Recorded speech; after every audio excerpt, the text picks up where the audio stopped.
So I almost died. Yup, this is going to be the story about basically how I have almost died from my plastic surgery experience that I recently had. I'm going to walk you through what happened, the warning signs, all that kind of stuff, so you know, but also, as you guys are familiar with, I like to elaborate on what I've learned from the experiences. I like to consider myself maybe like a modern philosopher, amateur person thing, but this is my channel, so I want to talk about it. So, number one, I almost died from a very bad infection in my body. The premise of this is about 6 weeks ago, I had a plastic surgery. I had an abdominoplasty, basically a tummy tuck to get rid of the loose skin that was around my stomach because it's bothered me my whole life. And I decided like, hey, I am going to take control of my life and the things that make me insecure. I'm either going to change or I'm going to let go. That was one thing I decided I want to change. All right. So what happened leading up to me almost dying? About 3 weeks ago, I moved to Argentina. When I moved to Argentina, everything was going really well. Thoroughly enjoying it here. I like it a lot.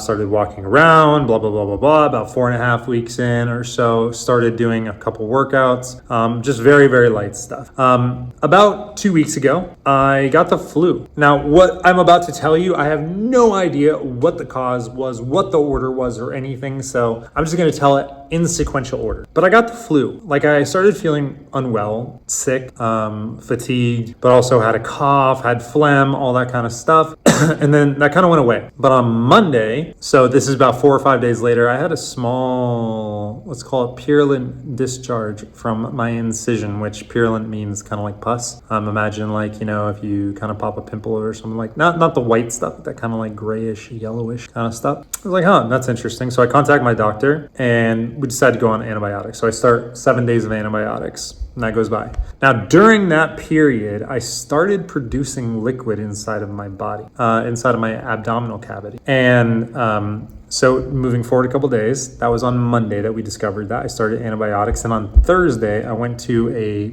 surgeon here and they aspirated about 100 milliliters of liquid from my body. And they said, I have a slight fever, like it wasn't a full-on fever, but it was slightly elevated. But let's do a test on this right here.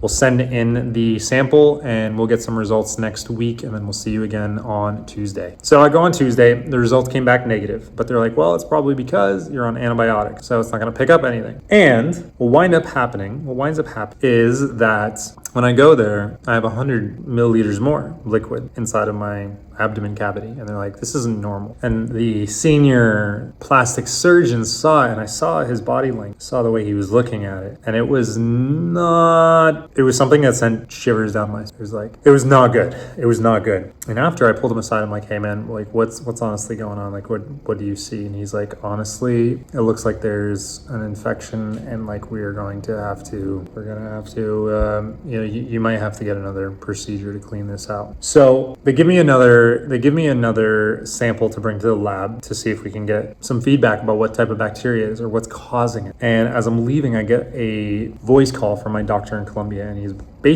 says to me, he's like, hey, I think you should do this procedure. I think it needs to be cleaned out. Something's going on. It's not right. That began a whirlwind of 24 hours. The next morning, I had to get up and I had to do a whole bunch of tests, blood tests, echocardiograph, all this kind of stuff. And that night I was in surgery and I was in the hospital. It was about the surgery. Let me not gloss over that. They put me into surgery. It was about an hour and a half surgery where they went in, they explored, they cleaned everything, they stitched everything back up, they put some drains in, all that kind of fun stuff. And I woke up and it was a much easier wake up than my tummy tuck. Like I kind of woke up and within an hour or so, I was lucid. Like I was making plans and talking to my mom about things that I needed to get done, all that kind of stuff. I was like in action mode. It's really funny. And they put me on antibiotics, an IV antibiotic, which I was in the hospital for 3 days on antibiotics, intravenous. And eventually they let me out. They let me out yesterday and I'm on antibiotics for the next 7 to 10 days. We'll see. And this was very serious though. Like it was a very serious infection inside of my body. And it's funny because after the round of antibiotics, I still felt unwell. I still didn't feel right. I felt off. I felt like I was not okay. Like this malaise, this just general feeling of like things aren't, it was really scary. And after I got that news, and basically in between when I was maybe gonna get surgery and when I found out I was gonna have surgery, man, I had so much anxiety because they didn't know what was going wrong. They didn't know what they were gonna find. They didn't know what they needed to do. They didn't know anything about it. And I started to contemplate things like death. I started to contemplate how my life has lived up until this moment. And I'll get into that in a second. I want to kind of finish the physical story before I get into what I've learned from this. But I'm on antibiotics now. I'm home. I'm recovering. They had to open me up again. It's not the full incision, but good part of it. And, now I need to start another process here of healing and recovering. But what did I learn? Well, number one, the biggest thing that I've learned is that death is right around for all of us. I've been lucky that up until now, 32, I have gotten stronger and stronger and healthier every single year. I've never really coming for me or that it was this inevitable thing. It was just kind of like, oh, I'm getting better. I'm getting healthier. I'm getting wiser, smarter, better. I got room to run. And this was the first time that it was like, this is really close. And it's just one step away in the wrong direction. It's a person next to you coughing with something contagious that your body can't handle. Death is everywhere waiting for us. And I feel like I got to live out what it would be like to die at 32 years old, having lived the life that I've lived. And it was very sad because I've spent, a good amount of my time trying to prove something, trying to be something, trying to get love instead of just being myself, instead of just doing what I want to do because it's right for me and what I feel I need to do. I've spent most of my life trying to prove that I was good enough, that I was worthy, that I was lovable, that I was this, that I was that. And I've spent a lot of my hours doing things that I don't want to do. And if this was the end, if this past week was the end for me, or I find out that, I only had a little bit of time, I wouldn't be satisfied. I'd have a lot of regrets. And that is not a good feeling. They do the thought exercise like that at motivational events, like write your own eulogy or pretend like you're dying and what would you say to yourself, all that kind of. There's a very big difference between logically being, oh, what would it be like if I died tomorrow? Would I be happy? And being like, oh, this infection could turn to sepsis and I could actually wind up very unwell very soon and maybe not be here. And what does my life look like? That was very intense. So, I came out and I feel like I kind of brushed the veil between life and death, if that makes sense. I got a taste of what it's like to kind of maybe go beyond a little earlier. It was scary. It was scary to have lived this lifetime, this experience, and to just see regrets. And I don't want that for me in the future. It's changed the way I look at things. The coffee that I've been drinking has never been tasty. The breakfast that I eat has never really been quite as sweet. The moments with friends, the lunch that I just had with one of my friends, just like amazing. Just being there with the leaves blowing in the wind, beautiful, just the way they are. No comparison, no need for them to be anything other.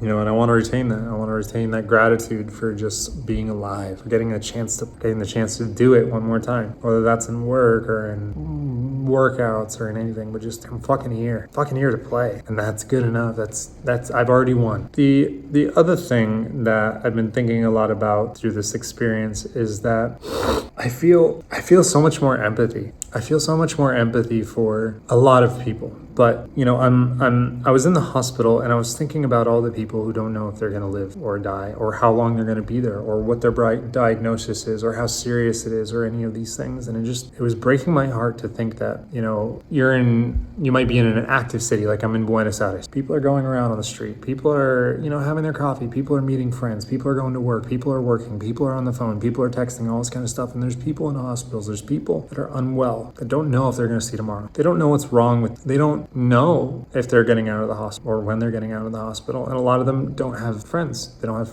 family. They don't have people there with. It's not like, they're going through the experience with somebody. They're just there alone. I just started to feel a lot of empathy for not only those people, but, the fragility of life and how it's sacred. Like another human in front of us is sacred. And as much as I'm going to fail in my life, I know that I will fail. I want to try to honor that sacredness, that divinity that's in front of me, that I'm in front of you and that we're sharing this moment together that will never exist ever again. And there's no space for hatred or judgment or anything. There's only space to love, to see, to help, because everything can be taken very quickly. And in those moments when we feel alone, when our time comes, when it's our time to die, when it's our time to leave, all of this stuff, all this unimportant stuff will just leave. It'll just go away. We'll be left with the memories of those that we shared with, the ones that we loved, the moments that we laughed, dinners that we had, times that we danced, the drinks that we shared, the love that we made, moments where we touched divinity itself. Time ceased to exist. I want my life full of, and I want to share them with other people. This is probably not your average I almost died post. It's not your average Jake Kent post. It's real. And these are the kinds of things that I want to share in the future. I don't want to share more shit about me dying, but I want to share more of these moments, reflections that I have, because this isn't who I am. This is the real Jake. And you're my fan, you're the fan of this. So peace and love to you all. Subscribe, follow if you want to. If you don't, I guess that's cool too. See you guys.